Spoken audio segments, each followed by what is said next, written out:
Will you give an overview for the listeners who have never heard of Young Americans Center for Financial Education? Just give us a nice overview if you don't mind.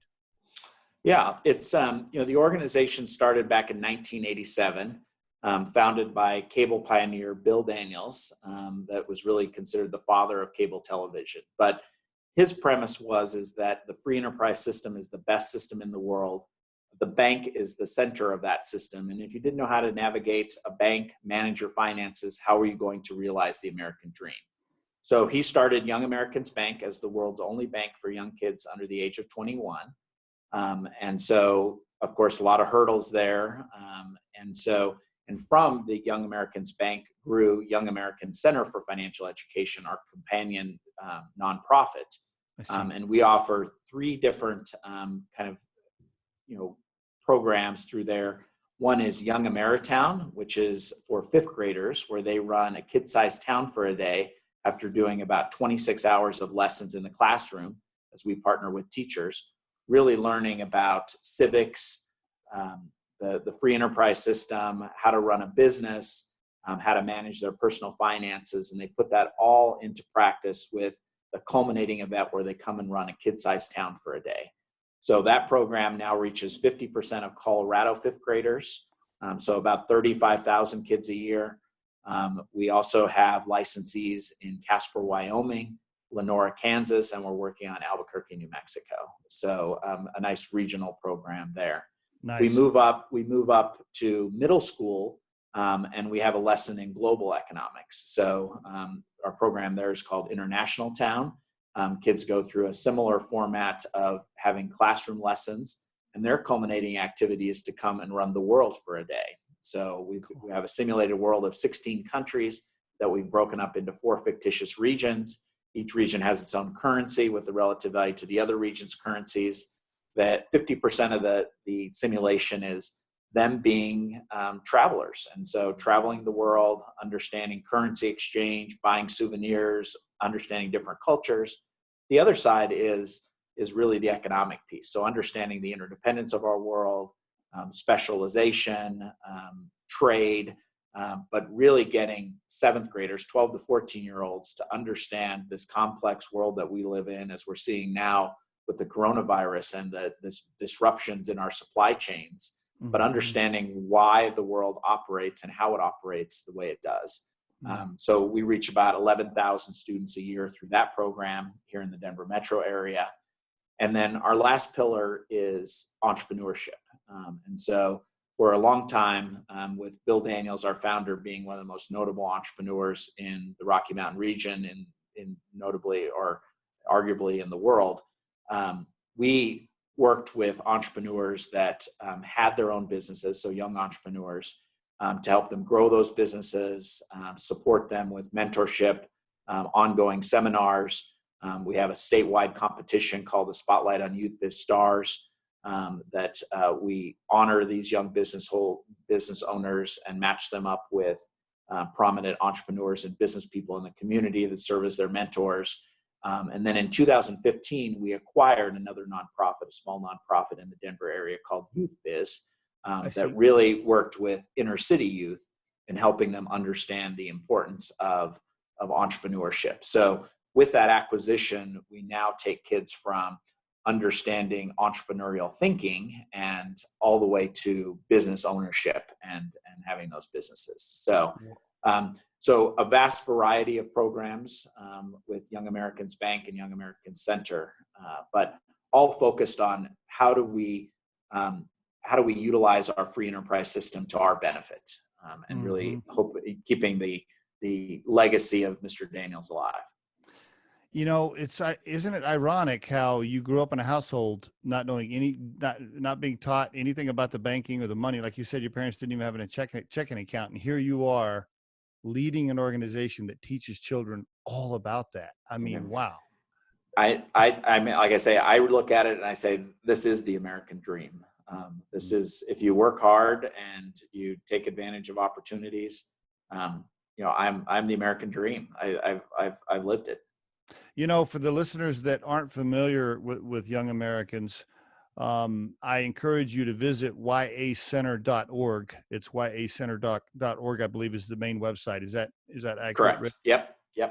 And then from there, you'll see all the great information, and you'll also see the social media buttons at the bottom of the web page, and some really great YouTube videos on there too. I mean, great social media, all around, but some YouTube videos on there that really go into showing some of the day in the life of some of the students, as they're moving through their exercises. I really enjoyed that. I was blown away by what I saw. My first reaction was, wow, I didn't know about this. My second reaction was, I wish I would have put my kids through it. Some really inspirational stuff in there. It is true. How many, I mean, kids go all the way through regular school and they just they aren't taught these things. They just aren't taught these things. And the fact that you guys are doing that early on, you're helping shape lives. Do you have any idea how many children you've touched and affected in an inspirational way over the last 21 years? Have you ever tried to add that up? Yeah, so we're actually, since we started in '87, it's 32 years, almost 33 years. Yeah, and we're over 850,000 youth that we've reached since inception. So, Wow. Yeah, it continues to grow, and like I said, Mr. Daniels' legacy continues to go on. So. I'm going to guess some of those 850,000 are now donors to the nonprofit. Absolutely, yes. So I talked about it earlier, but we have a youth advisory board in addition to our adult boards. And those youth advisory board members are now donors and mentors to kids, and they are continuing to give back, which is was another one of Mr. Daniels' pillars, is to make sure that you share that wealth of knowledge that you gain. Now, as CEO, what percentage of your daily life is raising cash with donors versus running the operations? What is it? I'm just curious. Yeah, it is probably 80% fundraising, 20% operations. Yeah. That has been flipped a little bit on its side now with the pandemic, and I am getting a little bit more involved in operations to make sure that I'm a backup for bank staff.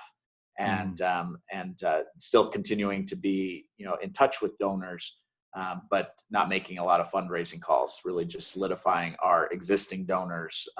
But I'm in the bank. I haven't pulled out a teller drawer lately, but I'm doing overdraft reporting and wires and things like that. So it all comes back to you. It's one of those things you never forget. And doing that, you're probably like, oh, I forgot we were doing it that way. Actually, we might be able to make an improvement on that process or whatever, right? It's one of those career pieces that I tell my employees and my kids is, you never forget where you came from, and constantly look at how things are done. And the only way you can do that is to kind of do that. And I know some big corporations, they're not able to go back to the front lines, but I am here and I enjoy that. Not only the interaction with our staff and our teammates, but just getting back in the nitty gritty of things and going, wow, this is where I started and this is great. It's healthy for a CEO to do that, especially if you are with a small enough company. I mean, if you're Fortune 500, it's hard to do that. But interesting you mentioned that, because recently, even at Riderflex, as a search firm, we had a situation where, as the CEO, I kind of dove back down and managed, quote, managed a search by myself without any other recruiters involved. And I was like, oh, okay, yeah, I forgot we were doing it that way. It was good. It was a good exercise. Also interesting that you mentioned I think what I heard you say, maybe not in these words, but I think you were saying, I've been careful not to call and ask people for money right now because this is an odd, kind of weird situation we're in as a country. And so you're a little careful with some of those phone calls. I think I heard you say that. It's interesting. We're the same, right? Even at Riderflex, we haven't done a lot of what I would call door knocking for new business to say, hey, Mr. Business Owner, how about a new expense and signing us up as a new vendor? Like, right now, this week, April 15th, probably not the best week to do that. Yeah, absolutely. And yeah, that's exactly what I meant, is we're solidifying our good relationships and making sure they understand where we are and what we're doing, and solidifying their support, utilizing my board members and their connections to get the word out that that our mission is important now as it ever is. But yeah, we're not out trying to make new relationships at this point. Yeah. How many employees, by the way? So we're just a little north of 50 employees. So it kind of ranges. We are down a little bit now. So we did furlough some staff. We don't have school groups coming in. So we did furlough about 12 staff just to make sure that we maintain, because we're a company talking about financial literacy and good financial habits. We want to make sure we walk the walk and talk the talk, that so we have a strong balance sheet, and we want to maintain that throughout this. So not eating into reserves. Yep, I totally agree. Have you already thought about adding this crisis situation now in as a quote class or an exercise now, that like, hey, when you come in to do Young Ameritown, you got to go through this exercise to figure out what you would do in a situation like this? Have you thought about plugging something like that in there? So in International Town, we introduce different dilemmas during the day that they have economic situations, and we have a pandemic dilemma. I don't think it goes as deep into this, but we had kind of, an Ebola type scenario that they would go through, and they do lots of other things in International Town, like, trade routes would be interrupted. So there would be a natural disaster. There's economic turbulence, immigration.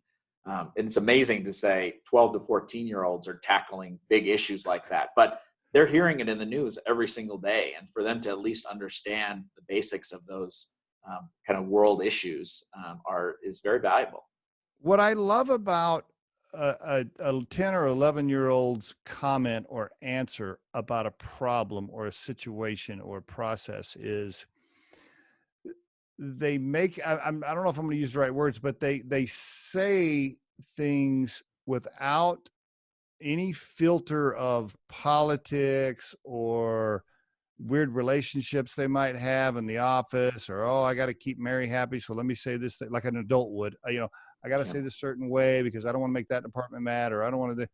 And like an 11-year-old just says like a very common sense answer, like, yes, we're going to do this. Why wouldn't we do that? Like they just say, like, it's just matter of fact, like, well, yeah, this is the answer.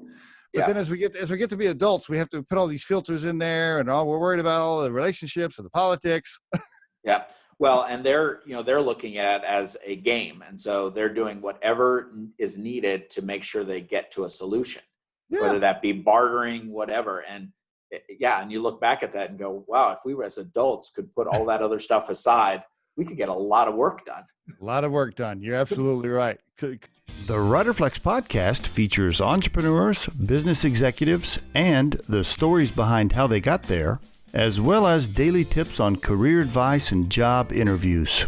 Our show can be heard just about anywhere these days, but you can visit riderflex.com and click on the podcast page to hear all the previous episodes and learn more about the recruiting and consulting services we provide. Contact us at the email address info@riderflex.com or 888-964-5876. Thanks so much for listening, and if you enjoy our show, please be sure to subscribe to our channel and like the episodes.